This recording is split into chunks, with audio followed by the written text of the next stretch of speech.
Y'all? This is one of the favorite podcasts of mine I've ever done. It is with my brother, Tha Meeannest, Timmy B. If you know, you know.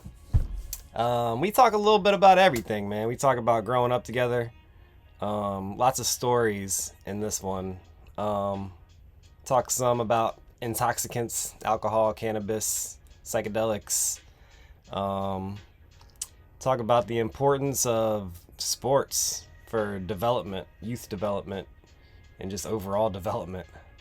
Yeah, it was just a great conversation. I don't really have much else to say. I hope you guys enjoy it. Peace. What's up, everybody? This has been a fucking long time coming, man. Brother! I started this podcast almost 5 years ago now. It'll be 5 years in like 3 weeks in a day. And I've been asking this motherfucker to come on since the inception. This is my day one brother right here, Timmy B. When I say brother, I mean like my brother. I can't really explain it beyond, there's no other, the best way, let me put it like this. The best way to put it into words is I have one son and I named him after this guy right here. We go way back. He was showing y'all. This is kind of when we became boys right here. Back in the day on the same youth league basketball squad. My pops was the coach. Championship winners right there. Yeah. We actually did a full-length pod one time, but my mans forgot to press record. Yes. That was like years ago, so Yes. we finally got around to getting it done before I. Well, we did one with A-Dubs, and you were super drunk, and I was like, and I like took an 8 minute, I took like an 8 minute clip out of it, and like I did post it, but I like didn't make it a full length podcast. Yeah. And then there was another time, like he said, probably a year and a half, maybe 2.5, 3 years ago by now. Who knows? Figured we'd get one out of the way. And that was such an epic conversation. I was I was distraught when I walked over, and I was like, I didn't hit the fucking, like, I'm gonna double check right now just because I'm getting PTSD. Yeah, we're good. We're recording. But yeah, so just want to tell y'all that because this is a special podcast to me.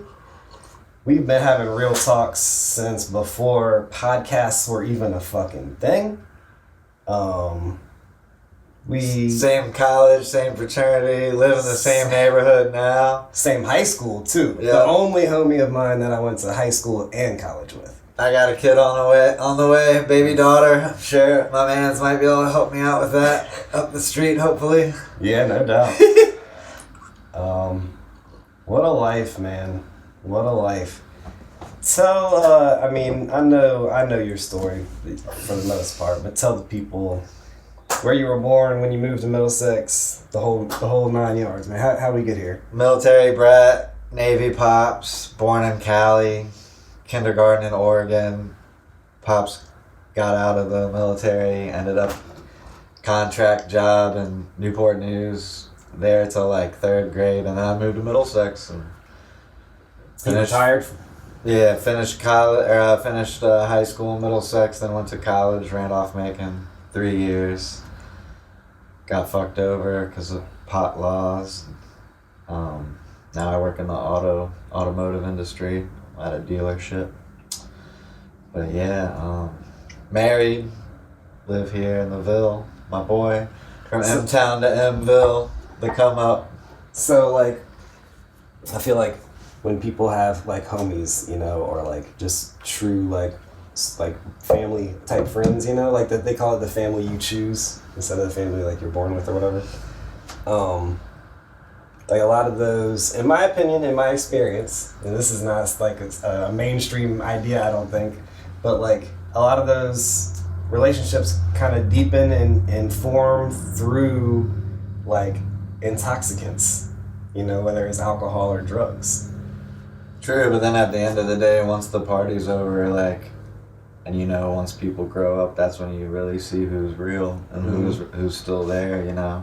Yeah. Who still even makes the contact. hangover.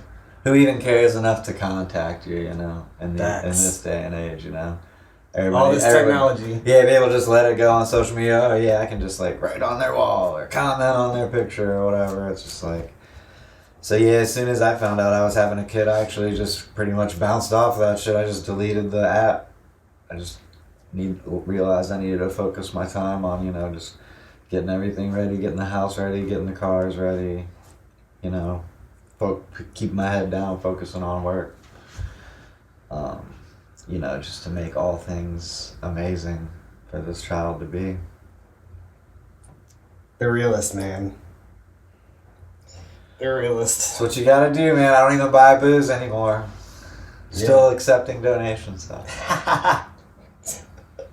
So speaking of which, that's kind of why I brought this up, because, like, you know, when I was, you know this, but so they know, and I've probably alluded to it at many different times in the podcast before, but like growing up, and my dad never really talked about cannabis one way or the other, because he kind of wanted dare, and like the, you know, like me being a good kid, he figured I would just like be kind of averse to it until the right time for me, until college. You know, he never really talked about that, but he definitely encouraged and like allowed us to drink as long as I wasn't driving, you know.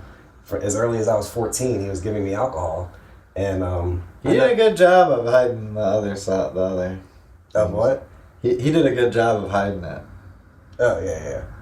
Like we never knew until they wanted us to know, kind of shit. Yeah. You mean in terms of anything more than alcohol? Mm-hmm. Yeah. Because he, you know, my dad smoked some herbs and everything, but he was more of the hard drugs, more into the yayo and shit. You'd never know, though, man. This guy was the best coach, man. I actually wanted to talk about it. Well, that's the thing. I don't think it got bad until I started driving.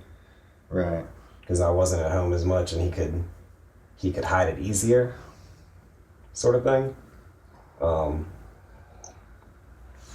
But yeah, I mean, addiction is kind of crazy. I don't even know. I don't think it's the drug. I think it's like the person.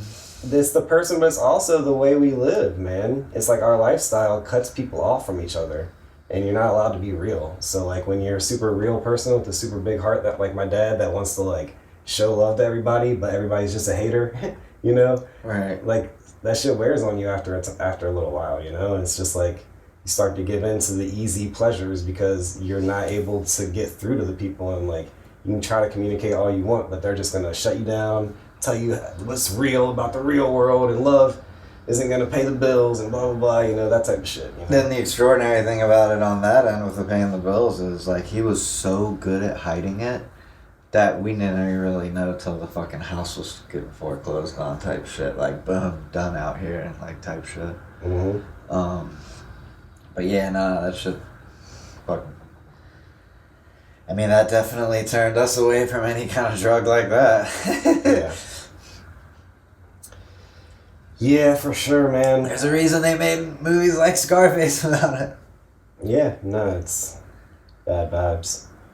But it's in terms of like alcohol and cannabis, I would say like my first experience drinking outside of my own house was with you at what was that girl, Angelina? Remember that? Oh, was that the first time? Oh man. That was the first time I got drunk outside of my house.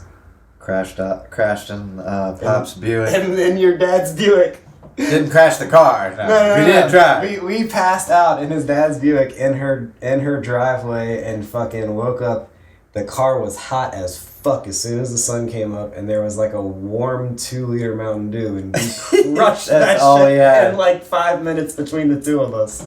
And then in college, like we didn't smoke in high school. Or you had dabbled, I guess. Yeah, I did some in high school, but I didn't start blazing like a lot till college. But that's 18, you know. Shit, I'm 38 now.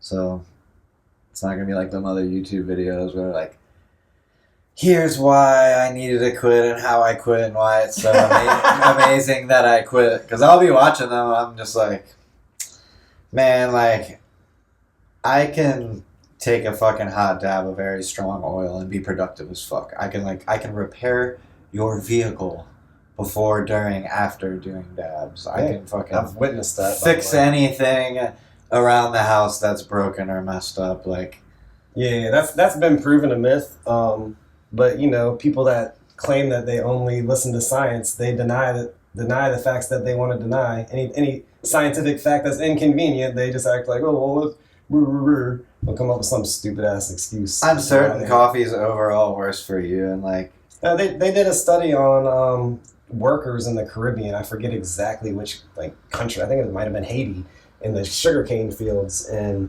like they were more productive smoking. The group that smoked cannabis was more productive than the group that didn't smoke. For me, cannabis. the best study to look at is the life of Willie Nelson. Boom, you know, mic drop, like, say no more, you know, right. It's like anything there's against a lot. it. There's just so many other. Michael Phelps, I mean. Yeah. Like Bob Marley would still be with us. He just refused to cut the cancer off because that was part of his religion, to not remove a digit. So, you know. Yeah. But, you know, how he even got that shit is a whole nother rabbit hole. Because they were already trying to kill him. Yeah. Because he was on that. So yeah, no, this is a lane I do want to go down, because you were talking about like those videos about, oh, this is why I quit weed. I mean, do you think it's for everybody, or? I mean, by all means, go for it. Like, depending on how you smoke, it can be most of the time a lot more expensive than a cigarette habit. But I know people that smoke cigarettes heavy that spend more, and that also depends on what state you live in. If you're in New York, yeah, you're gonna be spending way more on cigarettes than you would weed. Yeah, but see, all right, so where I kind of want to go with it is I feel like it's a spiritual thing, man. And there's a reason why certain people get paranoid or get anxiety, or like they have these negative reactions when they get high, because like they're seeing something in themselves that they don't want to like actually face. And I think that the real reason for all the cannabis hate out there, the only people that I've ever seen that hate cannabis are people that aren't facing themselves. Or have never tried it even. Just think it goes along with the rest of the collective. So that's almost a little bit more forgivable, but that's like subconsciously not dealing with themselves, not facing themselves. Instead of consciously not dealing with themselves. Well, and depending on the state what state of the U.S. they live in, some people just refuse to break any law kind of people too. There's those types too. So there's a lot of different cannabis users, and there's a lot of different non-cannabis users. True 100% fact on that. But at the same time, given all the science that's coming out about the medicinal and spiritual and just life-enhancing properties of even I always see the opposite on my feed. All these articles of since it hadn't been studied so much. Oh, now we're finding out it can do all these bad things. But I'm just like, it's too late for me, anyways. You know, like so. Yeah. Just like what's on the box there. You know, who gives a crap? Oh, no. Yeah. I just feel like it. To me, people need to get serious about the fact that this is a species that has been around for millions of more years. Or do you mean the fact that it's the sacred herb mentioned in the fucking Bible? That too. But that's just a tangent, or just like a story, a part of what I'm getting at on a bigger picture. Is like, this is a living being. First of all, we need to stop looking at the outside world as separate from ourselves. We're all connected. That's like, you hear it all the time, but like living it is a whole different thing. And I don't see, even people that like know it aren't living it for the most part that I can see. But these plants, there are teachers. They've been around way longer. We need to learn how to tune in and listen to what it's trying to teach us.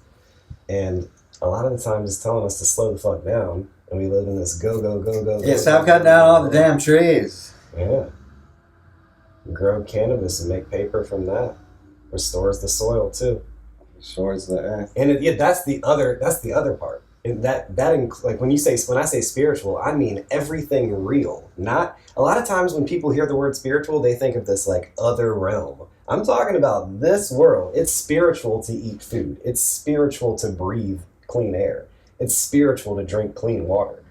And so like when you have a plant that can restore the soil and provide very unique fatty acids and omegas in the seeds. One of the best foods, nutrient dense foods in the world, hemp seeds. You can run cars off of the hemp oil. First Model T built from hemp fiberglass. It ran on hemp. Now you can throw it with a Constitution written on hemp. With a small conversion kit, you can run any turbo diesel nowadays. And hemp and cannabis are the same thing. It's just different terms. Now you can grow it. It's a male or a female plant. What people smoke and get high on is female buds. But the male plant, you can build houses out. You can build hempcrete stronger than concrete. And they got the boards too. Everything. And the boards are like paper, pest textile, resistant. paints. Yeah. Listen, I mean, when you start digging into it, it could. I mean, you're taking out DuPont, Sherwin-Williams. You're taking out big names in the paint industry. You're taking out Ford. You're taking out Exxon. Yeah, I was about to say, what's above all that? It's the petrochemical. Right. Yeah, I mean, all of it. And this is why it's really hated on. These are the reasons why it's really hated on, is because these are the facts that these haters don't want to address. They pay for those articles. Right. Any of them 100% facts. Thank you. They don't pay for the articles. They go a step further than that. They pay for the studies. In the study, but whenever the studies come out and it shows positive benefits, then they just trash the study. Yeah. I mean, one of the first studies that they did on rats, they were trying to like prove that it caused brain damage, and then the study came back that it was like generating new brain cells, and they were like, yeah, let's just trash that one. And like repairing cancer like tumors and shit. It's like, oh yeah, it's like literally the best medicine in the world ever, and it's 48 million years older than our species. I think it knows what's going on. Yeah, and people don't respect it as an intelligence and as a living thing. That's what we really need to get to. No, instead they just use it as another drug and use it as a crutch. And I don't even hate on that, because I would rather you use that as a crutch than opioids or fucking heroin. Well, most any pharmaceutical. Yeah, I was about to say a level above that as far as the usability of it goes against, petrochemicals or whatever. It's like you said, it's just over-hated on, but it's almost like it's working against it, like the forces, like instead of, like you said, respecting the plant, they respect, the technology that's made of, titanium microchips, stuff like that. Like that's what's like respected. But at the end of the day, yeah, it really should be like more geared towards being a good steward of the earth, being a good steward of the land, right, type of focus. Treating the earth as a living being, because that's our home rather than a resource to be, But yeah, instead we got islands sinking into the ocean. Basically, a resource to be mined. Yeah, exactly. And every time the lithium mining, it's not just that either. It's just any kind of resource that's used for technology that is mined, that land is destroyed. And a lot of times beyond that, it's scary. It can pollute water sources for entire communities. There's mad places in Ohio. I bet you could look it up on Zillow. There's probably dirt cheap houses, but guess what? You can't drink the water. You can't breathe the air there. You can't grow anything there. It's pretty sickening, Mm-hmm. And now we're in the current era of deregulation, so that's only going to make things way worse. So, yeah, I think it's going to get worse before it gets better, but I think it's going to get better relatively fast because of just how fast things are moving in general. Yeah. It's like a yin-yang, It's like when COVID happened and the water in Italy got clean all of a sudden because they weren't everybody out shitting everywhere. Yeah, I mean, the pendulum can only swing so far before it starts swinging the other way. Yeah. And the further you pull it this direction, the faster it's going to start swinging when you let go. So, they can keep pulling all they want. It's just going to make the ride more fun when they let go. Or are forced to let go, their hand gets cut off. In this metaphor. Oh, shit. So, yeah, I mean, that was pretty epic talk on cannabis, but yeah, I remember One of the first times I got high was with you outside of Kappa Sig. Started like doing my fucking tribal dancing. Remember that shit? The bamboo forest, the 6-foot bamboo bongs. I have to say though, like even though it was fraternity life and like party, and a lot of people would just think of like using it irresponsibly. Like for me, I guess because I hadn't smoked like until then, it was truly a like religious experience for me. No, and every time we did it, it was like an operation too. Like it had to be on a ride down a backcountry road, or like in the room with like mad fans diverting all the smoke right out of the window. Like and it helped to be up on the higher floor, so it would go up in the air and the smoke wouldn't blow around where campus security would drive by and smell the shit or whatever. Yeah. Yeah, no. And I think a lot of us picked that house because it was just back in the woods, and they kind of left us alone. Yeah. But then people in the fraternity wouldn't leave us alone at all. So you couldn't stop us though. It was just like people were like, "Fuck it, we blazing." Yeah. Facts. It's like shit, man. They would like drink way too much, and then treat other brothers like assholes and shit. And they let them get away with that. We were like, shit. You letting us get away with smoking in the house because you just are. It's just gonna be like that. It was basically, we kind of called their bluff. We just stood our ground. It was like, you're not gonna like get us kicked off campus. Get your way on this one. Yeah.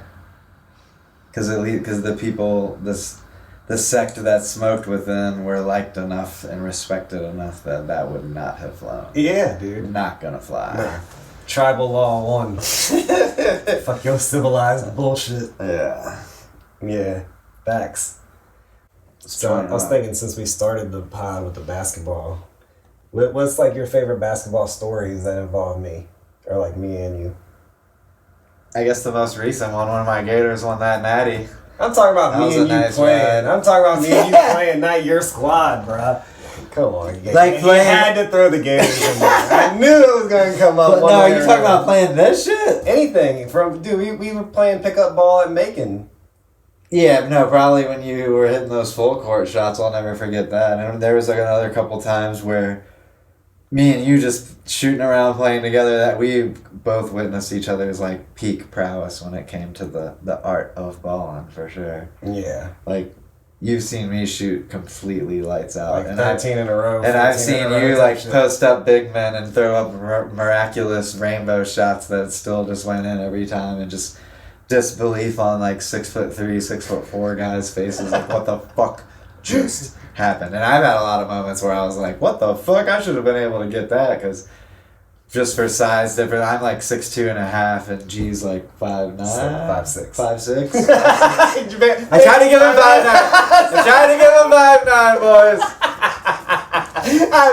That's why this man is my brother right here. he was gonna lie his ass off for me.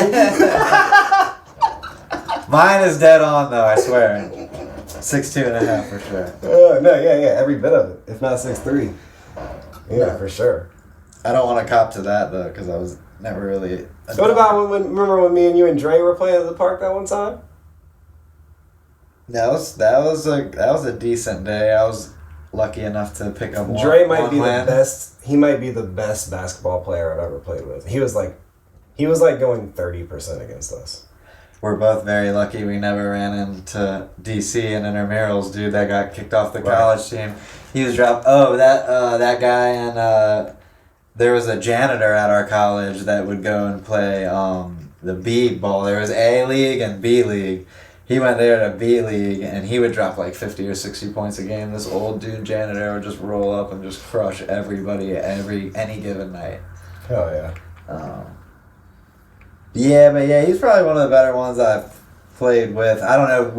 There was an epic showdown with me and all the greats like our age over the years at Middlesex got to play the current Christchurch team. So it was basically a bunch of 16 and 18-year-olds that were ranked in the state against all of us guys that were like 24 to 26 years old, and so we got him a game.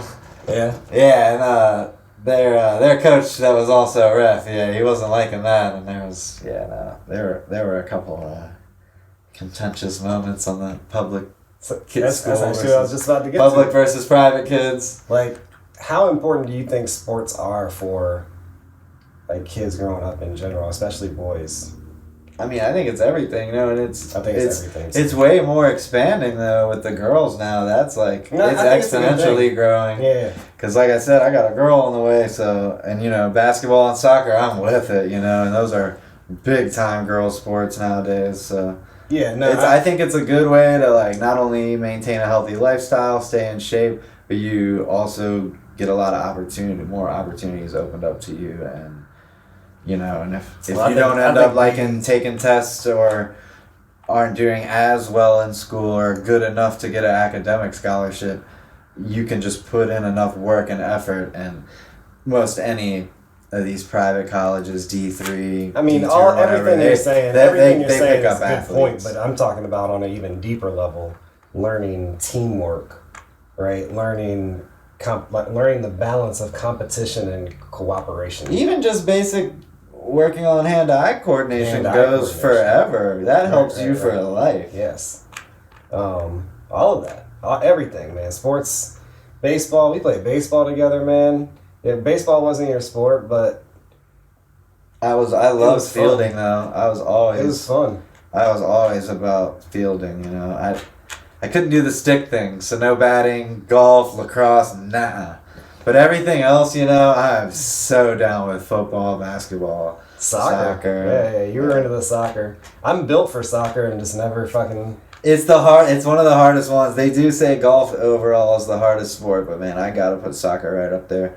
No other sport I've ever played has just two totally different sports. It just wears out physical endurance versus mental endurance. Mental, yeah. No, those are just. I don't think you can think of. I don't think I can think of two more opposite sports than soccer, other than maybe rugby. No, you know where they are very similar. Rugby and golf. You know what they are very similar in though? Ball contact and trajectory and shooting. Like it just like golf and soccer, 9 times out of 10. No, you're right. 9 out of 10 rugby people. Rugby is even further away from golf than soccer. You're right. Because think about, like, with golf and soccer, 9 out of 10 people on this earth can hit a golf ball or kick a soccer ball, and they ain't gonna have a goddamn clue where that shit's going. Like, you talk about tough to get consistent on hitting things in certain spots. Yeah, golf and soccer are ridiculous with that. And people that can put spin on it purposefully and bend it around.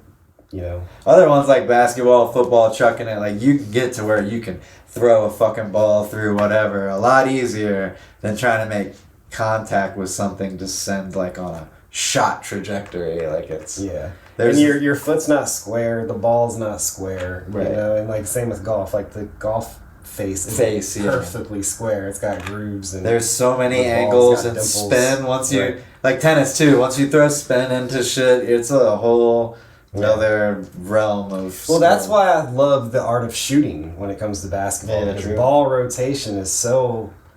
I mean, any good shooting coach will tell you that it's like of pinnacle importance, But you don't hear about it in the mainstream. Like, you barely ever hear about people talking about ball rotation. They talk about arc. They'll talk about form, but you don't hear them talking about ball rotation as much, which that's like... Some people in that though have specific to themselves weird like sides. I've seen shooters that had a weird side spin I've never seen like anyone else have. Unorthodox, like batting stances that are unorthodox and shit. Yeah, like I've seen people that they could just shoot the lights out and they had to spin like nobody else. They didn't put a backspin on the ball, or they weren't one of those shooters that when they shot the ball it just looks like it floats. It doesn't spin at all. Because some people can even get good at making those, like a floater or a runner most of the time isn't going to have a spin on it, and some people can get to where they just master those, and a lot of people that's how their half court shot ends up, because they're just chucking the ball as far as they can, and that thing's just floating. But then others they'll just spin it from wherever, like Curry. There's kind of an art to it, to not spinning it on purpose though. Like when you talk about a floater, you're kind of like letting it off your hands in such a way that you are kind of. For me, I'm putting minimal ball rotation. I'm not trying to knuckleball it up there, but I'm just kind of like flipping it with my fingertips instead of my full fingers, So it's just like barely getting any it's just like almost just pushing it with my fingertips as I'm in the air. It's making me want to fucking pave the driveway and get a hoop, because... Yeah, no, it'll keep you in shape. Yeah, because it doesn't feel like... it. Even though I know I could play for a lot longer, it doesn't feel like there's a lot of time left, because, 38, I've been tall and overactive for so long, it feels like the knee joints are all wore out, you gotta try some shoulder yoga, man. jacked up. Yoga and breathing exercises, that's the next realm for you. Yeah, just the problem at the end of the day is like all that stuff and all the stretching and swimming, everything in the world, it doesn't account for just blown out joints. It's just it's just like a car. You can try to align it and do all this, but if the ball joint's blown out, it's different than a car though, because we've got like spiritual essence in us. Shit, well, I need regenerative cartilage, spiritual essence. I think. Yeah, CBD. Mad CBD. Lots of CBD. What are some epic moments with my pops? Oh my god, dude.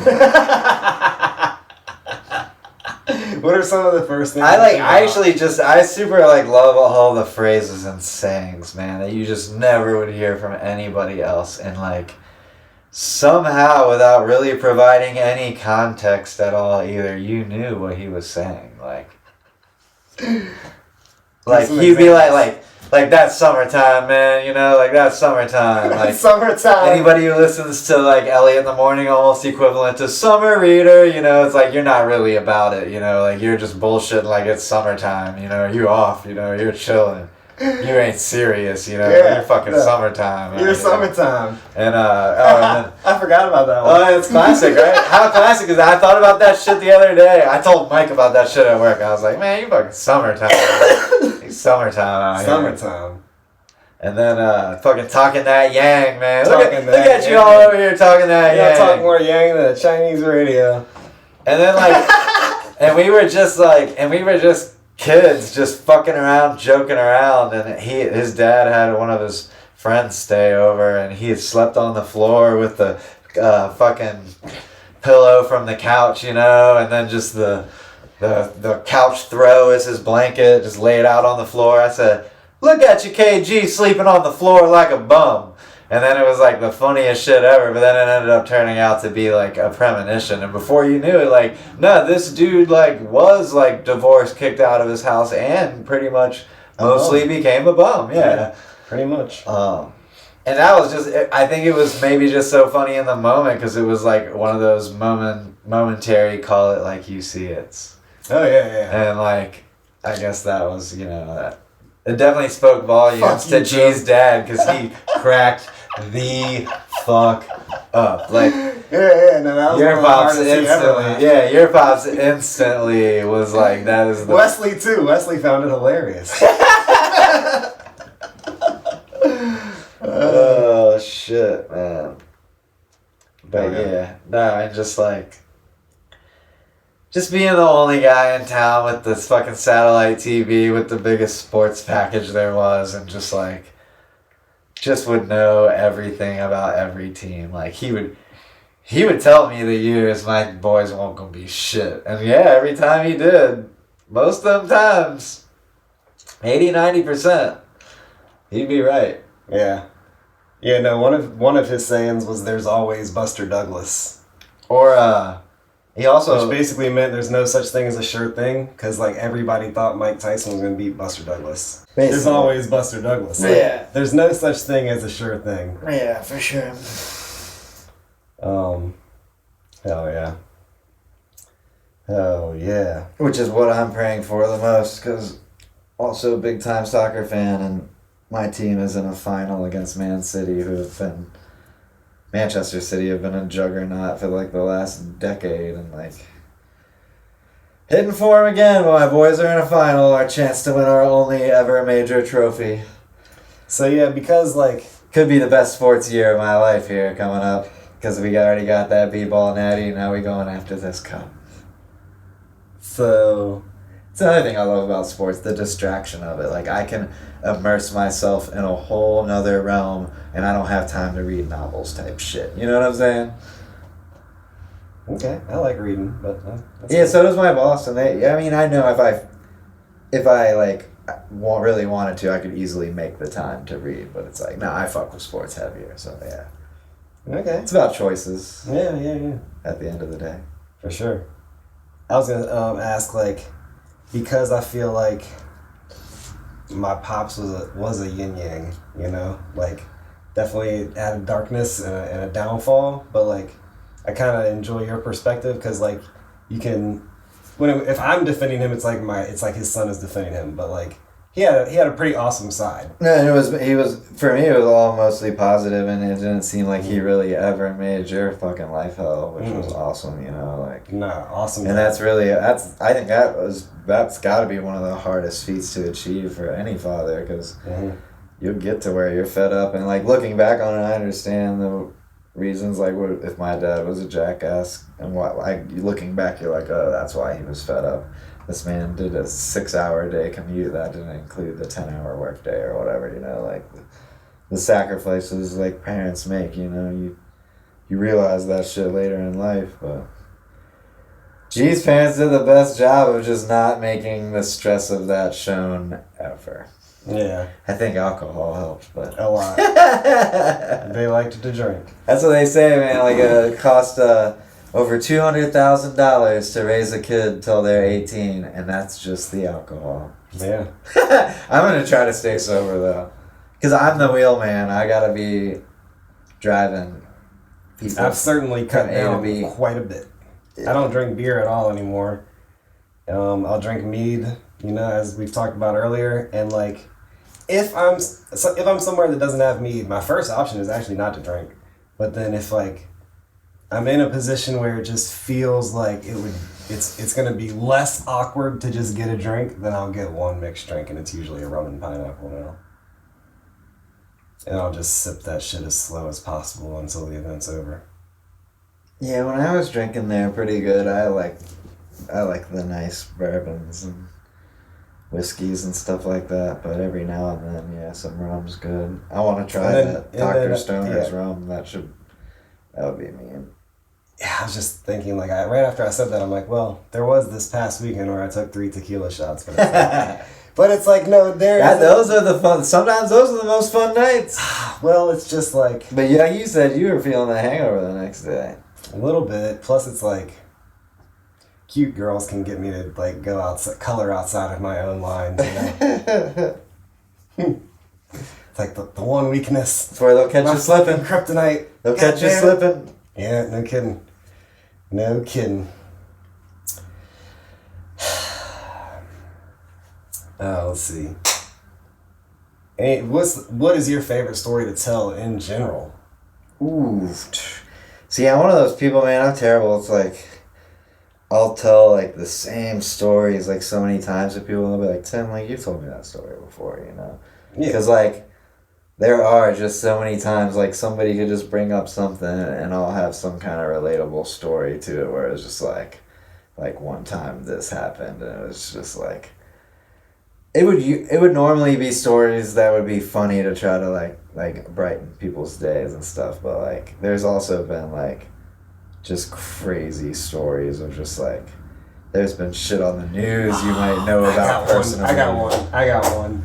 For me, it's usually just crazy catastrophic stories I would tell people that I just, like, experienced firsthand. Yeah. One crazy one is, like, I was working in a restaurant and I looked up on CNN and it was a fucking classmate of mine in college, a really small college, only like 1,600 students. Yeah. And this dude ended up, after graduating college, became an undercover, like, narco, and he was a plainclothes officer, and he got shot in friendly fire, like, by friendly fire from officers that were shooting down, like, these fugitives running away down the block, and it was like right outside the Redskins stadium in like Landover, Maryland. I was like, holy shit, like that dude like sat behind me in Spanish class, and I'm over here mopping a floor in a restaurant looking up and seeing his face on CNN, and he passed away, and it was like tragic circumstances. Same college, almost same class, same girl, went to go teach English in Japan. Boom, she got hit by that Fukushima earthquake and tidal wave, boom, gone, you know. And it's just like, it's just crazy when you see like impacts of world events that end up like somehow you're connected to personally. Sometimes it's always wild for me to be able to tell people stories like that. So I was thinking about the times that we like really became tight, right? So like we talked about Doc Jones, but what about yearbook? What stories you got from the yearbook, bro? I just know, just for me, just the general overview of what that class was like, you know? Yeah. And it was all these girls took control and took charge of the yearbook. And it was like design, a journalism and class. Like, yeah, and like the design of everything. And it was just these page layouts and graphic design and just...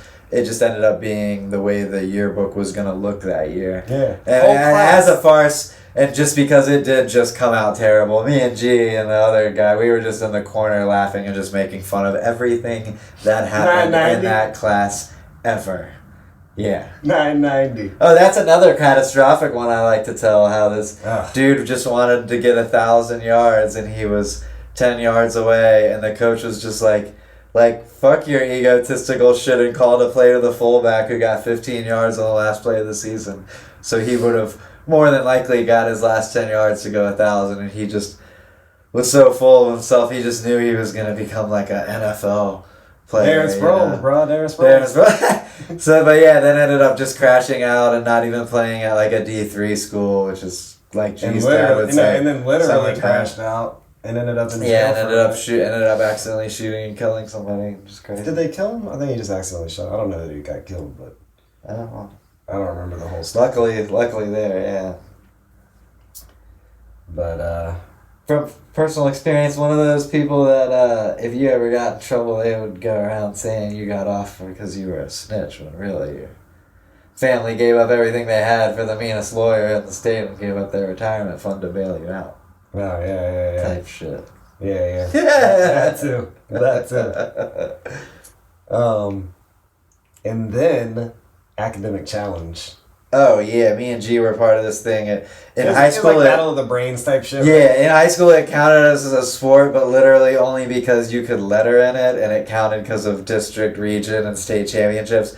But this was like Team Jeopardy with buzzers, and it could be, you know, any type of like academic subject or current events or pop culture. Like you could get hit with anything at any time, and like G was like the quick, crazy math question guy. Like I would go general knowledge, and then we had like a genius engineer type dude that got a full ride to Carnegie Mellon, and then another guy that was like huge on politics and current events that ended up going to Mary Washington. So like we had these really good, like really smart, like amazing students, but at the same time, like our practices, we would be goofing off, and there were some people in there that never played and were just there like laughing and just treating it all as like a joke. But we were such a laid back and fun crew that actually just added to the richness of it, because it just made every day hilarious. Whenever I think about that time, I think about how fat we were, bro.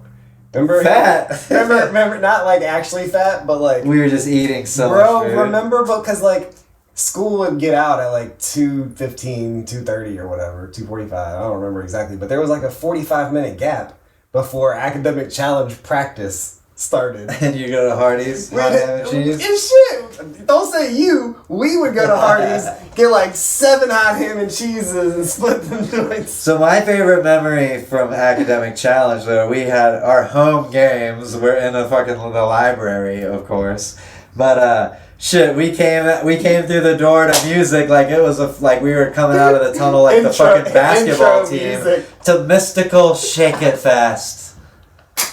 But like it did all end so tragically, because before like that like kind of rural western area of Nova got super developed and super overpopulated now, James Monroe was like a school that ended up being in our like, basically we were like the smallest conglomerate of like student population. Like it was like 500 or under, you were like a single A school, or they would always change it. Now it's different. But anyways, this school like still didn't have a lot of kids, but it was the Nova school, man. So they had the Asians, man, this Asian math genius dude, and like all these other like super smart Nova kids, and it was already basically the best school district in the whole state up there, and it's the richest part of the whole country basically per capita. And, yeah, man, the boys just weren't on their game, and that was like the one game we lost, like in the state tournament. I wasn't on the team that year. That was your junior year. Yeah. I was on there my junior and senior year, but my junior year was your senior year. That was the year we were on there together. Hilarious times. So then you go to Macon. I follow you to Macon. Because he ends up joining Fraternity because he's actually a legacy. My grandfather was in Kappa Sigma. Yeah. You happened to join Kappa Sigma. Yeah, it was just... I stumbled upon that shit. Was not planned on like, oh, G's gonna be here next year. Yeah. And no, just that happened to be where you landed. Yeah. And all the cliche and bullshit about like buying friends and all that, it's just like, nah, like most of them I don't even fuck with, but like at the same time I have friends, brothers, family for life because of that shit. And lots of people I was friends with before we joined, and we just all joined together as already a group of friends, and it was good times. We were some of the good guys. Like there might have been some assholes, but half of us got kicked out. Really so there's that story too. That shit all happened after I left them. Oh yeah, well, part of the reason that shit happened was because I was treasurer and I wasn't like...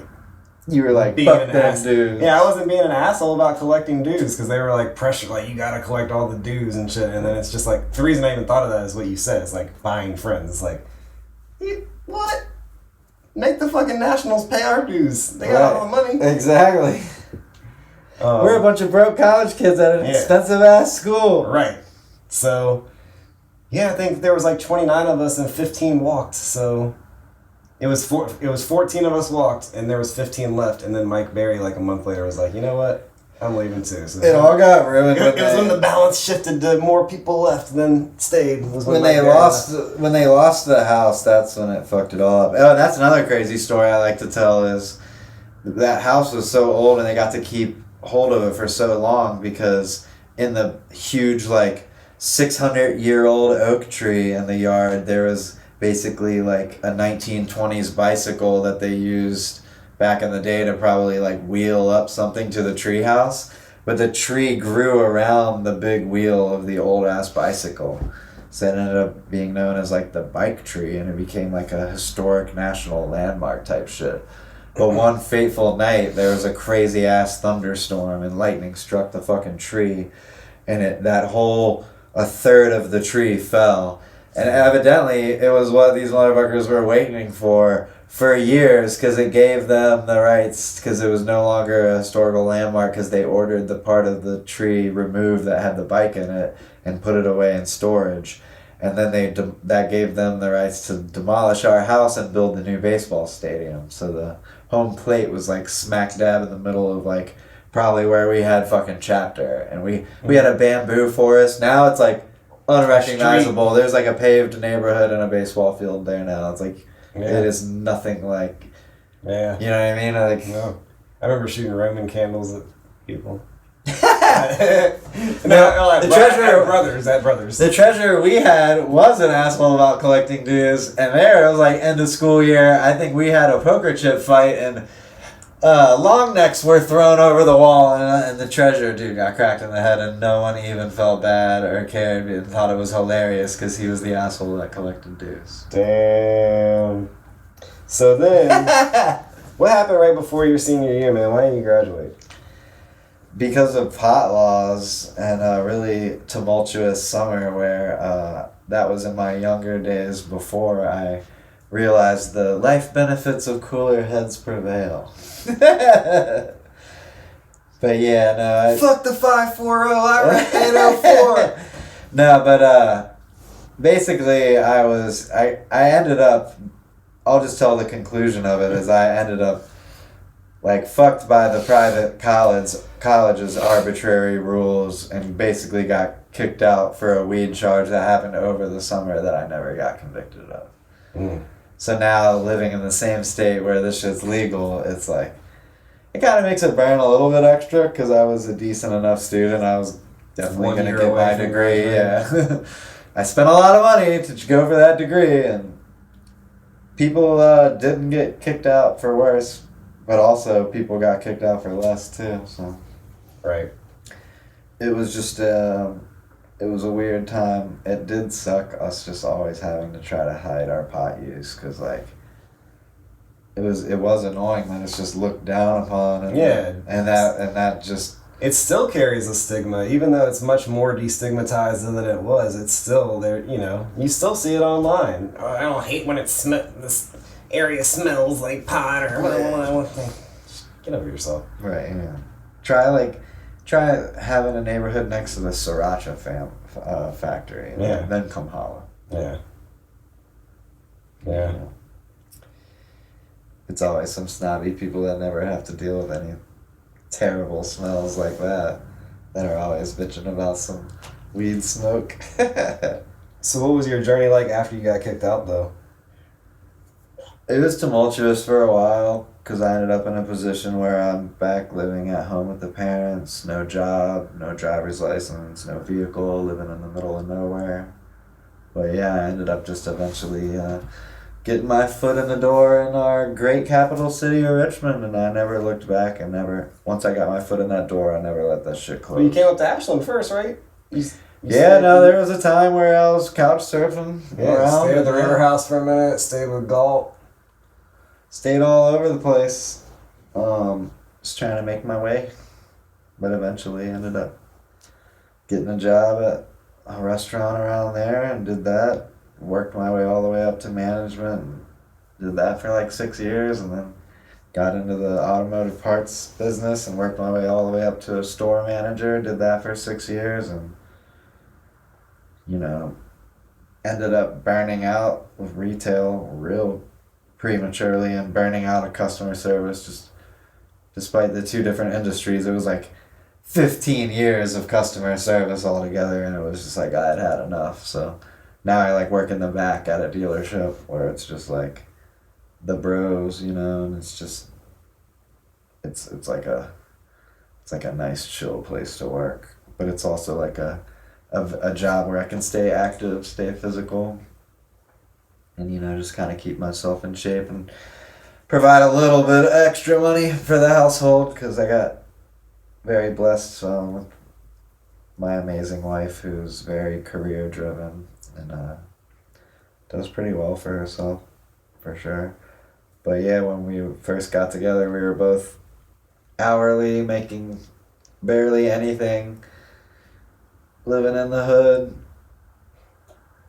$600 a month. Mm-hmm. Yeah. I remember making weed deliveries. I was kind of the only time in my life I've been actually like scared of where I was. Oh, those are other crazy stories too from my wife and I's first apartment, like homicide. Yeah, banging on the next door neighbors at 4:40 a.m. Right. Richmond Homicide open up, and then other times having the news crews, the forensic trailers, and everything right across the street, which was the same apartment complex, and it was like what you see on TV with the crowd behind the police tape. Everybody talking about what happened. Evidently, they found somebody dead in their apartment. Like foul play type shit. It was wild. Yeah, it was kind of wild. Like, it's nowhere near as bad as it used to be in the city of Richmond. It was a lot worse in the 90s, like I think was mentioned previously. But we always stayed Southside because you end up where you can afford, and we never had any problems. You keep to yourself, and yeah. Cooler heads prevail. Cooler heads prevail, for sure. I don't want to say I was scared, but it was the first time where I was like, weed is not out. It was definitely out of our comfort zone coming from the country, for sure. Yeah. But like, at the same time, not any type of people we weren't already used to. Uncomfortable is more accurate than scared. I was genuinely uncomfortable. I mean, we were kind of uncomfortable living there just because, man, this shit is like asbestos days built shit. Yeah. And then where'd y'all go from there? Y'all didn't go straight to that spot. After that, we moved in St. John's Wood, which is like... Yeah, that was right across from the nice spot. And like, we saw that as decent. I knew people that were like, because crazy shit happened there too. One of the maintenance people got kidnapped at gunpoint and forced to withdraw at ATM type of robbery type shit. Yeah, I've heard some, but it was still a little better than that. After that, we literally moved a block away across the street, and So, like, they were very nice, newer type buildings. Newer apartments. Lots of crazy things happened the 3 years we were there too. Right across the street was this food line next to this intersection. Multiple people shot there. German School Road, right? Yeah. Multiple people shot there in the parking lot before. Some girl got hit by a car and died at that intersection. Like, it was sometimes some wild things going on there. I remember having some coworkers at that restaurant. That area still felt way safer to me than the first spot, though.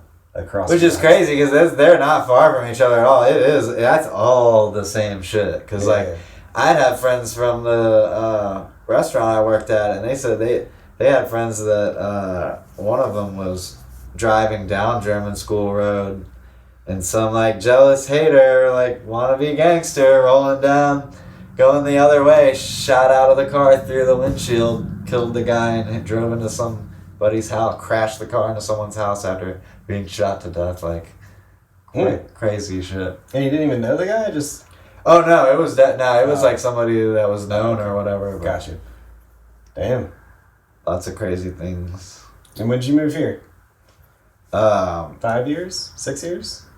What? Moved to Mechanicsville? No, we've only been here for for like 2 or 3 years. Okay. But it was post-COVID. Yeah. Times moving. Yeah, we got lucky, and the wife and I, and got the house right before the interest rates got real bad. But it was during the days of like first come first serve. Like, houses weren't lasting a week on the market. With like, one of the houses we wanted, it got like 120 visits in a month, and like all kinds of... We thought it was going to be like a crazy bidding war, so we couldn't do it. But turns out we might have been able to do it. That one would have been cool because I could have just walked across the street to work. But I do like driving, but gas is expensive. When did we start getting trippy, man? Shit. Because it wasn't long after I started smoking. It was like, I think for me, it was like, I started smoking early 08, and I didn't get... So it was like January 08, I started smoking, and then I think the first time I got trippy was like on some LSD, and it was like September 09.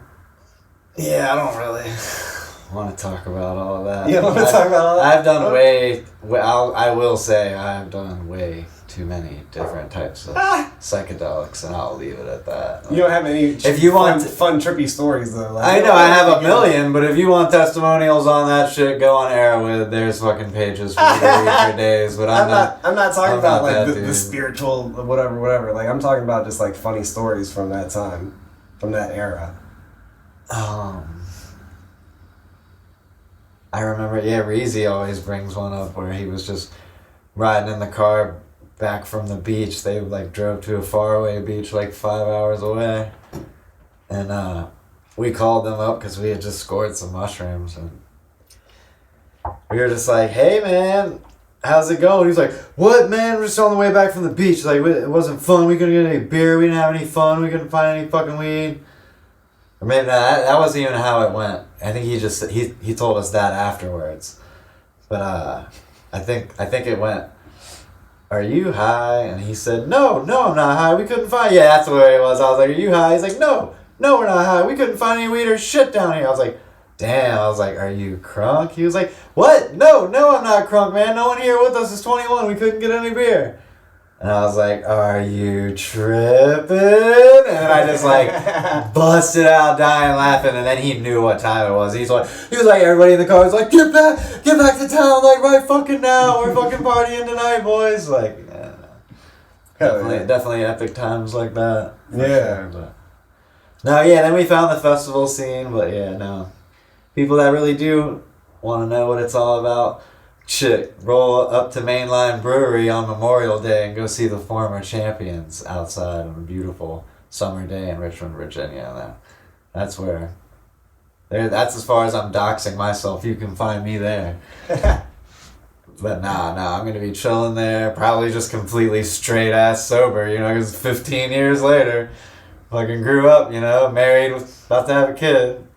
But, I will definitely be raging just as hard as I was back in the day, fucking spun. The word sobriety, though, that kind of gets to me, too. How do you define sobriety? Oh, for me, it's California sober. I don't know if I'll ever stop. Yeah. Okay. I don't know if I'll ever stop blazing. See, because I accidentally made the mistake. On my pod, I had a guest that was, like, talking about the importance of sobriety, and he, like, doesn't smoke. And I was like, yeah, me too. Like, even though I drink, like, I do find it very... my motto when it comes to that is you don't know how high you are if you don't allow your feet to touch the ground. Yeah, it's true. It's a good metaphor for that. Yeah, no, especially if you're in a boring ass town like where we came from and where we're at now, and there ain't shit to do, and you just catch yourself slipping and start drinking almost every day. Then it just becomes a normal thing, and you've completely lost all the fun. But I made the mistake. His name is Dr. Luke Johnson. I made the mistake when I was talking to him. I was like, yeah, I definitely respect, like, sobriety, the state of sobriety. But then when I heard myself saying it, and I'm sitting there smoking a joint, listening to it and editing it, I'm like, oh man, he might have thought I, like, don't smoke or some shit, It's like, this is not a drug to me. This is not even, this is like a communion with the plant world, like a plant ally that I'm merging. For me, what makes the biggest... It's like spiritual food. For me, what makes the biggest difference between it and every other substance or anything else that, would go against being sober is it is the only one that is just a straight up fucking plant. Everything else is adulterated by a man. Well, but see, but then, besides mushies too. Yeah, and that's where I was about to go. And when you talk about being sober, I've taken small doses of mushrooms and felt more sober. Yeah, it's almost like more focused. It's like, it's very sobering. Yeah. It's a sobering experience. You eat a bunch of them, I'll tell you that fucking much. Yeah, exactly. So, like, what's sober? Because, I mean, mushrooms, depending on how you set up the spectrum and define the word sober, mushrooms, taking them is more sober than sober. You know what I'm saying? It's going the opposite of drunk, you know what I mean? Right. Well, yeah, but if it's concentrated or you take too many, it almost is like you're drunk. I've been walking around. It feels like you're on a 30-degree floor. The dose matters big time with mushrooms, yes. Dosage matters a lot with mushrooms, probably more than anything else that I dabble in. Except for maybe LSD, but I don't even really do that anymore. If I do, I'd take like a tiny bit. Like a micro. Not even like a mini micro. But like, I guess the reason I wanted to talk about it, we don't need to get more specific because I know you don't want to like talk about it. And from a certain angle, but from a more generalized angle, like, don't you see a large benefit to certain types of drugs that can be like enlightening or sobering is kind of a good word. Yeah, for sure. But at the same time, the scene's completely different these days. Like back in our day, there was less things going around, or you knew what things were. You could throw things on testers and stuff. Nowadays, in the age of fentanyl and knockoff drugs and all this other shit, it's it's not like worth the risk. Oh, I agree. To trust it, to trust your life with it on some shit, I agree.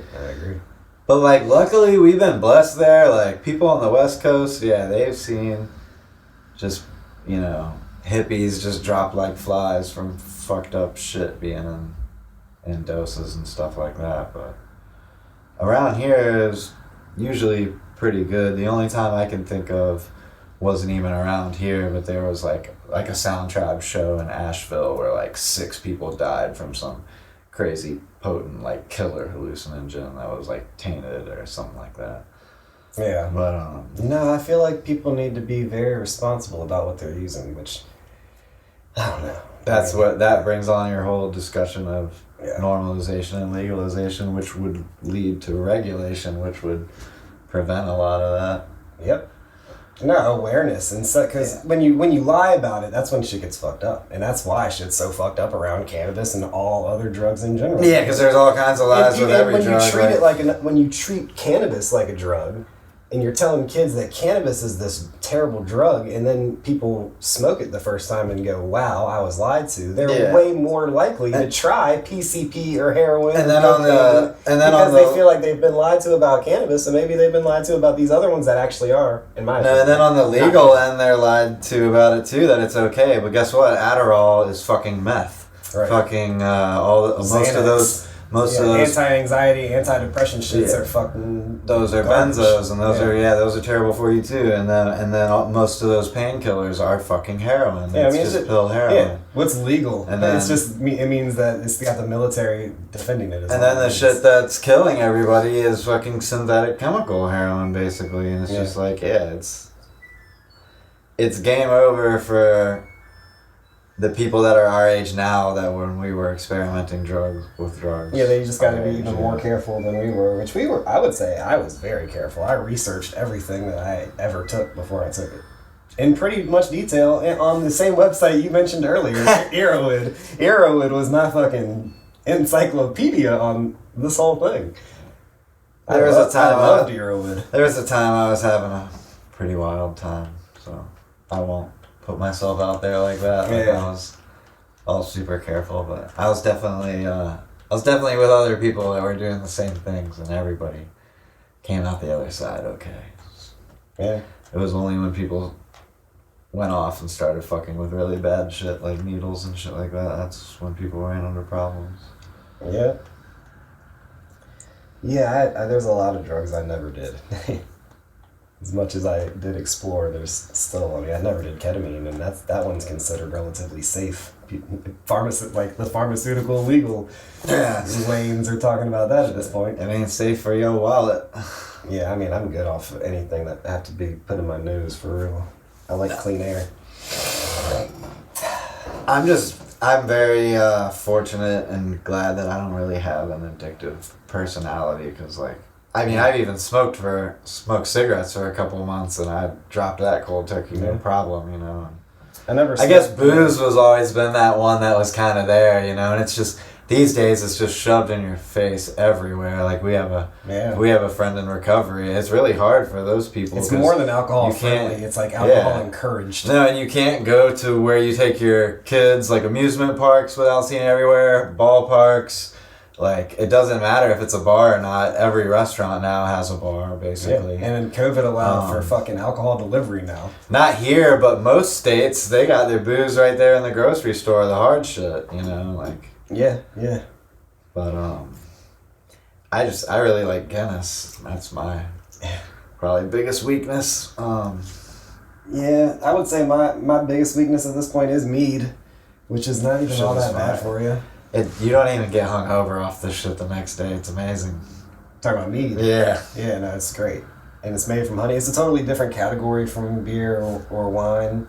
It's called honey wine. It does drink like wine, but it's fermented more like beer, even though the experience of drinking is more like wine. But it's made from honey, and it's amazing. Sometimes it can taste like a sweet liquor drink, too, a little bit. Yep. Because it's strong. It's like about as strong as a regular mixed drink, I'd say, like a single. Yeah. It's 12%, so it's like a wine, really, like a strong wine. 12 to 14%. I haven't had a drink in about a month. I would have had one with you here on the pod here, but I gotta pick the wife up at the airport tonight. I'm not drinking. I'm drinking juice and coffee. Oh yeah, that's right. You forgot the mead. Yeah. Oh, I left it on purpose after you said you had to. Oh, yeah. Makes sense. Yeah. Makes sense. So, I guess to wrap up that whole thing, do you think intoxicants are integral to the human experience across, not like a single lifetime, but across the existence of humanity? Do you think we have co-evolved with certain intoxicating plants? Yeah, because I think the biggest thing you can learn from doing the right ones at the right time in your life and feeling that kind of love, it moves you more towards cooler heads prevail than any person that hadn't would. It almost helps you get to a place of peace, or it's not going to tell you why we're here, but it's going to tell you what not to do here to make the tribe What do you mean specifically? Like just the overall attitude of just keeping a cool head. You're talking about cannabis though? Well, yeah, or just the psychedelic mind state in general? Yeah, probably all of the above. You know, people that are into those kind of things are usually going to be extremely chill people. And why do you think that is? Because when you do these things, you end up feeling those love vibrations, and you end up, almost questioning the narratives that have been. But it also depends on the environment in which you do them, and I'm speaking from a personal standpoint of being at like a concert or a bar or at a music festival, something like that, where you're with other like-minded people doing the same thing, listening to the same music at the same time. Feel supported. Right. Because, people, love to, joke about it, especially, South Park, it was hilarious with the Die Hippie Die episode about how, it's just a bunch of people that sit around smoking weed, listen to music all day, and don't contribute to society, which is hilarious, and there are types... Maybe you could say that about, but nah, man. I've met some of the hardest working, most intelligent, you name it, the industry, every sort of job, every kind of career. Well, I think South Park pokes fun at them themselves. I mean, they've tripped LSD at exactly. You know what I'm saying? So they're just the type of person that's more like, we're gonna make fun of. Yeah, I wasn't saying anything against their. I was just saying the joke they make, the overall idea of that is mostly false. Yeah. Markedly false. Yeah. But I guess for the ones that it is true about, those people really aren't with us anymore, sadly, a lot of people do fall out and fade out, Yeah. Lose their job, get hooked on junk, or, whatever the case may be, or get injured really bad, or, you can overextend yourself driving too much, fall asleep at the wheel, boom, done, Basically, all of the above, I have experiences with those stories, people I knew that passed, that would still be here today without living a certain type of lifestyle, But then others, it was just luck of the draw. They weren't even driving, they were just a passenger in a vehicle. Yeah. Done out here, wrong homie, wrong night. Wrong set of tires, it could be anything. Yeah, man. I'm just standing up to stretch. We're not done. All right, so yeah, I'll go there. Do you believe in extra dimensional entities? We've done certain psychedelics that are known for this experience. Have you ever seen or Yeah, it would be hard to describe though. It's just been so long ago. But yeah, I'm not talking about describing it. I'm asking because just the fact that not even if you believe, but even if you're just open to the idea that extra dimensional intelligent beings exist, how does that change the way that most people see the world? Let's just say, give an example. So I believe that there are beings that ancient cultures have called gods, allies, demons, ancestors, depending on how your worldview was, depending on how you saw the world around you. Ghosts. And the mythology that was passed down in these mostly oral traditions.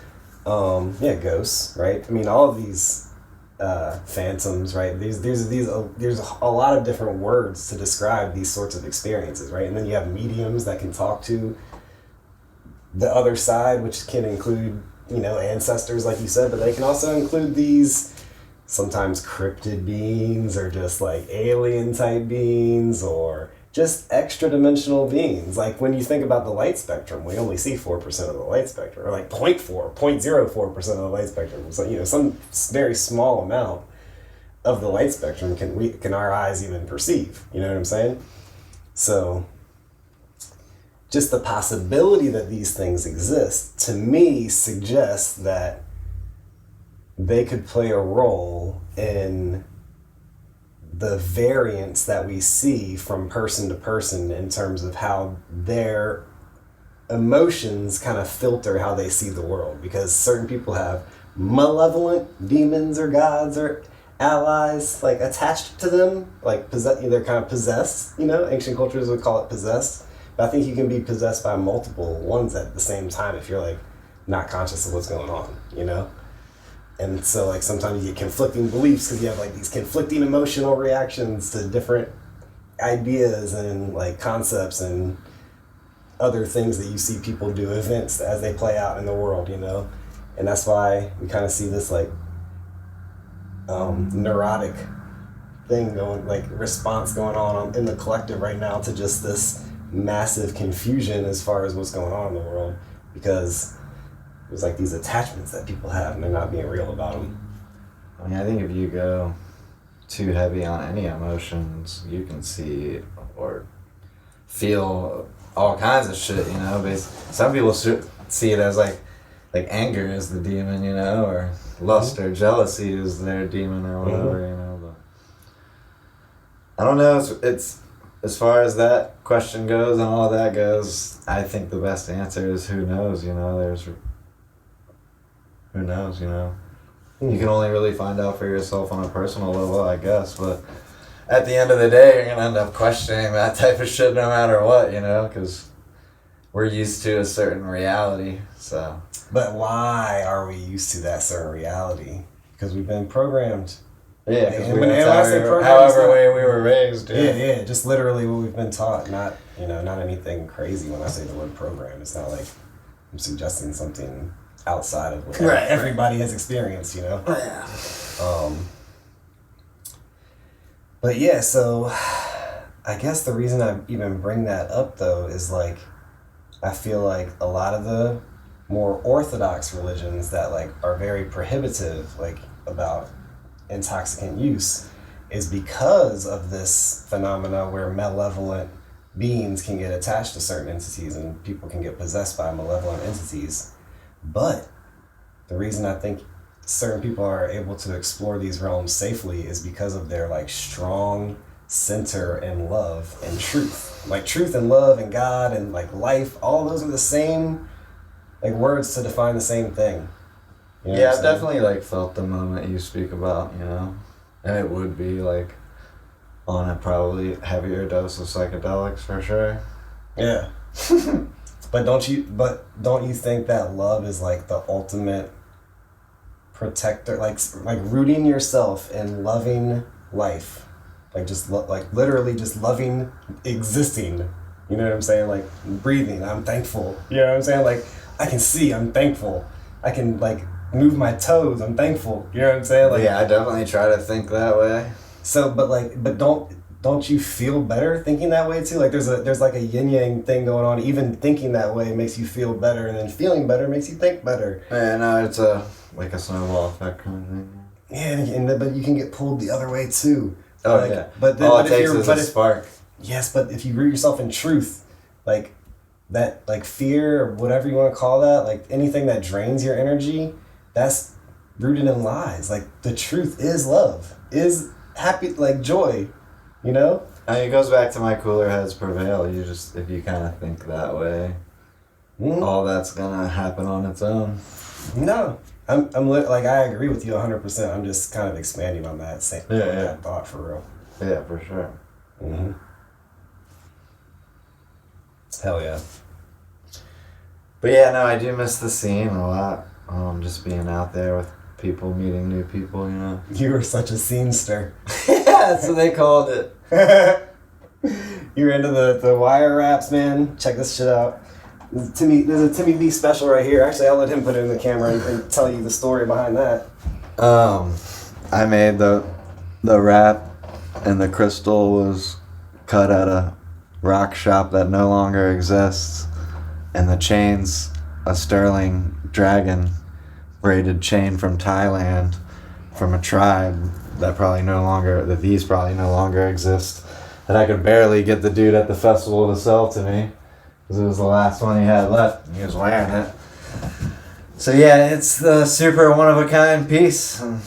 I don't make too much stuff anymore, but I started making kind of chains like that and bracelets, but that's another way to really catch some good meditation is find a craft that you like, maybe something that is repetitive, you know, and that can kind of help you center yourself and just kind of focus. And it was fun to play with, you know, precious metals, use a torch, soldering, stuff like that.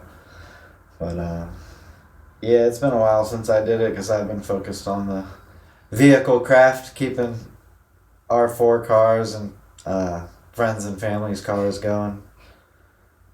And I work at the dealership, so it gives me access to getting, you know, tires mounted and balanced, so I can pretty much keep us all going, you know, as long as Mr. Practical. as long as you're not driving some crappy EV like a Tesla, we got you straight around here pretty much. Yeah, anti-electric over here too, which I mean, he's convinced me. That lithium mining, it all goes back to that. Nickel too, right? Yeah, there ain't no, it doesn't matter about clean air and reducing emissions if you completely destroy the land permanently. It's like, wake the fuck up, people. I don't know about the land being destroyed permanently. It maybe without heavy remediation. They use a lot of fucking chemicals to separate that shit. Right, but they need to take in like permaculture specialists into the area and like see what fungi and microbes and like bacteria they can put in the soil. Yeah, I guess so. Regenerate. And you know, if they weren't doing that though, they'd be rare. They're gonna get into this rare earth mineral mining. Like it just sucks because it's basically industry's a locomotive and it can't really be stopped at this point. You know. You just look at what's going on. Can it be Tai-Chi'd though? Yeah, with the right leadership, but that's non-existent. Yeah, I think we have to figure that out on our own for sure. Kind of Tai Chi it ourselves. Yeah. Yeah, that's the best you can do is on a personal level is take care of the land you own and hope that everybody else does the same, and then shit'll be alright for the grandkids and great-grandkids, but it's not really feeling that way, you know, especially, you know, if they're so in you a would rainforest. say you're more pessimistic about... Yeah, for sure. Because you just look at what's happening, you know, like, is there going to be a rainforest left when their grandkids come through, you know, like, that shit's, who knows how much percent less than when we learned about them going down. And remember in elementary school it was all like, oh, the rainforest, we have to protect them, they're going down. And then nowadays it's like, oh no, the Brazilian cows have almost taken care of all of it, you know, like. Yeah, I also think that it reaches a point where people have to face the reality that we are all connected. And that you have to be a steward of the land. And that that's the best we can hope for. Your own home that you're destroying. No, that's the best we can hope for, but... No, it is pessimistic. It's like the Dr. Seuss The Lorax, you know, and they go to cut down the last tree type shit. Yeah, it's hard not to be pessimistic about it. I just think it's darkest before the dawn. Yeah. I don't think, you know, if from that same metaphor, let's say sunrise is 4:20 a.m., I don't think we're even close to 4 a.m. yet. I think it's going to get way darker. Well, yeah. Oh, of course it is, because we're at like maybe 2 a.m. right now. The biggest polluters got to stop first, you know, and that's China and India. Real talk. But they're not going to stop until everybody agrees that economic growth is killing us all. And it's like, and what does an economy even mean? Yeah, exactly. Well, they should. We hear about economics all the time, and nobody even knows what the fuck it means. They should have already come to that conclusion, though, because a lot of their cities you can't even breathe. You know. Yeah, but it's a dick swinging competition. The elites. You gotta teach them that that's gonna kill them. It's just like what you were talking about, being thankful every breath. It's like, yeah, go to the mountains, man. Check that out, air out. Yeah. Breathe that. Go to a place where there's nothing but trees. See what that shit's like, especially at night too. No air pollution. Mm-hmm. That's what we'll be doing this weekend. I'm gonna surprise the wife for Mother's Day because my mom's on a trip down to Florida with my dad. But since my wife's gonna be a new mom, I was gonna take her to Waterfall out west for Mother's Day. Where do you see us literally me and you, but then also humanity going from here?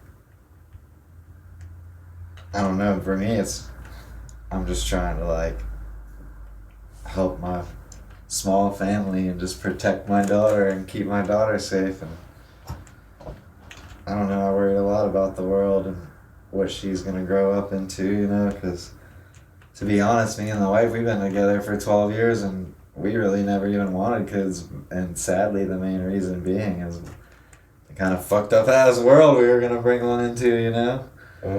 But yeah, no, it ended up happening, and it's a blessing, and we're, you know, happy and excited now, you know, and luckily for us, we're doing fine, but there's a lot of people that aren't, even though this is the richest country in the world. So, you know, I just hope that I'm still, like, on the even keel I am on today, just like kind of my theme of cooler heads prevail, you know. That's kind of how I've got to where I am, because all it takes is one decision, a snap of a moment for anybody to completely turn their life one way or the other. And a lot of people we know, there's been a fork in the road, or, you know, or 3 forks, success being healthy, comfortable, still have family and friends, to sadly not having that, or the 3rd fork, death. And I guess for some people there's like the 4th of jail, but luckily there isn't any friends or family of ours that are currently incarcerated. What do you think about rewilding or like becoming uncivilized? I mean, I guess that was always like the kind of dream when we were like doing our festival thing and camping on these camping festivals, but you know, it's hard for it to be realistic anymore. I guess it was a lot easier for the Native Americans when there were herds of hundreds of thousands of buffalo, you know, but we don't really have that anymore, you know, and like luckily for a lot of people that like seafood, it's still mostly safe to eat, but man, that's more and more becoming not a thing. Mercury, chemicals just affecting like abnormalities in the fish that they say if you eat it, bad things will happen. Yeah. That's not why I avoid it though. We come from like a town where it's like the best seafood, like it's like world renowned oysters and shit, but yeah, I think it's just a waterman industry town. Yeah, we were just overexposed. Like I've had my fill. You have one like bad drinking night with oysters, you're gonna lay off some seafood for a long ass time. And for me it's been like 12, 15 years. Damn. Like I might have like a fried fish fillet every now and then, maybe. Or like I like gator. Like gator is really good. It's like tastes somewhat in between like fish and chicken. I love gator, yeah. But I like a lot of weird food though. Yeah, I don't mess with the I like snails anymore. Oh yeah? You gotta go to France, get the straight up escargot. Yeah, I've had it. Not in France, but I've had it at French restaurants. Right. Yeah. Good stuff. I've only been to like one ever French restaurant. It was in the Hamptons too. It was kind of baller, but there's one in Garyzone. Wasn't it? Right, yeah. Yeah. Oh yeah, that I've taken the wife for dessert there. That one in that little Yeah, it was on the end of that Yeah. horseshoe, yeah. Yep. So to wrap this up, what do you think are the 3 most important affirmations? Isn't exactly the word I'm going for, but I can't think of a better word. Like realizations? Like mantras. Like what do you live by? Live, love, toaster bath. No, I'm just kidding. I mean, obviously the cooler heads prevail is something you always want to keep in your mind, you know, and just love and protection for all your friends and family, everybody you know. Just, you know what I mean? Community-based love leads to, you know what I mean, community-based reactions to that love, which only, like you went into, snowball effects. What do you think our purpose is, like as individuals, but also as humanity? Just give back to your fellow man, help your fellow man. Be neighborly, not just to your neighbors. Yeah. Realize that all men are created equal, and anybody that's going against that, that's the enemy. I've been feeling that a lot lately. I don't know that they're the enemy. I think their belief, the fact that they have that belief. If they're in power and pushing things against it, they're the enemy. Yeah, but people are multidimensional, man. I think it's not the person that has it. It's Multidimensional or flip-flopper? It's tough, right? It's a tough question. So that's another one. That's another mantra: is don't be a flip-flopper. Stick to your guns. Be a man of your word. Hold it down. When at all possible, whenever you can. And if you realize you ever haven't, go back and correct it. Learn from your mistakes. Yeah, that's big. Yeah. Learn from your mistakes. Taking accountability. Yeah, accountability. I've always been big on accountability. I like having jobs that have accountability too. Yeah. And it's never just to know like, oh, who messed up, who did what, but it's like, nah, how do we make accountability it? How do we is the flip fix it? side to freedom. Yeah, how do we fix it and keep it you bad things from happening? You can't blame again? or credit somebody for things that they do of their own free will if they are not accountable for those things that they chose to do. Eventually, accountability catches up to you no matter what, too. Right. I mean, you're still responsible even if you don't take accountability. You're still accountable even if you don't take accountability, but taking accountability is what allows you to be responsible to move forward, without having that energetic pull on you, I guess, dragging you down still. You remember the I Am Shaman days? Somewhat. The like Lotus and stuff that I would get online, like the seeds, the Hawaiian baby wood rose seeds. Remember them, joints? Yeah. The only I remember this. Do you remember this? Outside of River House one time, you were probably on something, but who knows? But you were like, yo, you're a shaman. It's the first and only time that I was ever like told that. And like, what is the shaman to you? Because like I had an idea of what you meant at the time, but like I still feel like I don't even really know what it just seemed like you were intent on showing people the way. That's kind of what it means to me, I guess. Like, what do you mean by the way though? Just like everything we just talked about, basically. Yeah. Yes, I want to end.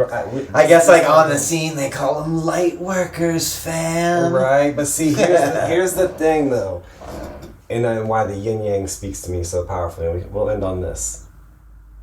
A lot of people see love as like this, like super tolerant, like super, like very nice and like fluffy and like. There is that aspect of it. I'm not denying. There's tough love too. It's not. I'm not going there with it. I don't think I don't think it's tough love. I think love is ruthless. There's a very like nuanced distinction because like, if it's true love, it can be ruthless because it has nothing to hide. Oh yeah, no, and some people go crazy for their definition of love. There's people that kill for love. You know, there's all kinds of. But that's not depends love, on what way that's you not real look love. That's not if you're killing for love, that's not love. Right. Well, you know what I mean. Like if passion. Right. Like somebody or like just people that are in general like control freaks with it. But that's like that becomes from a lack of self love. I feel like that's not real love either. Oh yeah, for sure. Real love is inside out. For sure, but you know what I mean though is what basically my point was that it can take. Yeah, no, many forms. even the word love gets distorted sometimes for sure. Yeah. But I feel like at the same time, it's a much less distorted word than God. And to me, they're the same thing. Like, love is the real name of God. Creation, like, hate couldn't create anything. Hate is a destroying force. Love is a creating force. I think, like, our creator really is love. Our existence wouldn't exist without existence is love for existence. Words start to break down at a certain point, but you feel what I'm getting at, right? Yeah. Hell yeah. That was it. I wanted to end with love is ruthless, my brother. Well, Bob Marley said football is life. You get everything in a match, too. Love, hate, and everything in between. We talked about sports a little bit, and I feel like that's... Now that balance of, like, learning... A soccer match is a yin-yang every time. Yeah, dude. even just the force of the ball back and forth, you know, the flow. And the flow of it is similar to basketball. Yeah. I mean, I love baseball and some other more static sports too, but I do love the flow of a basketball or a soccer game for sure. And that was like, it was good for me growing up cardio wise, because I was never one like, you ever seen anybody having a good time running, you know? But like, what could get me to enthusiastically run around for a long period of time, sweat it out, be fucking chasing the ball around, you know? Yeah. That's just like, facts. Guess we just some golden retriever type dogs living for the ball. Yeah, but I mean, also, you know, I brought it up earlier, but also like just those skills, I guess is the best word, but just teamwork, like learning how to interact with other people and how to compete in a sportsman. I've always had to work in a team environment too. I love real competition. Like, I don't want anybody going easy on me, but I don't want you cheating either. It's like a true balance. It's a true balancing act. Sports aren't... If you're playing sports and playing to win, but also playing it the right way, that is the ultimate example of a balancing act. Yeah. Fact? True. Hell yeah. Love y'all. I got that. Yeah, heard them call me conscious. I ain't think about it honestly. My thoughts too deep to process, so I do this all unconsciously. Finally feeling God bless. Got 'em woke up dropping prophecy. Don't take it out of context. Just before, I swear they always sleep. Now they catch the message, yeah. Bet that every song is deep. It's levels in each concept, but I can't just never mono theme. I'm trying to lead this flock for the cause, not the following. Peep high upon a partner, and I wonder why they drawn to me. Once upon a time, I thought to follow up a dream. Draw life about these lines, nothing twice about these schemes, and like thrice about these insights. What I write is like a blueprint for you to comprehend life. That's light, I reckon, make you shine. Never dim it down, even if you live surrounded where everybody vision clouded. Remember, staying down ain't quite as good as getting out. It said, remember, staying down ain't quite as, ay. If you believe, yeah. Many doubted it was hard for them to think. Somehow I'm finally getting out of that's it. Usually, yeah, they vision clouded, but as you can see by now, we finally getting out there, writing truth, spreading love. Tell me how you feel about it. Got this music from above, this how I know I'm getting out there, writing truth, spreading love. Tell me how you feel about it. Got this music from above, this how I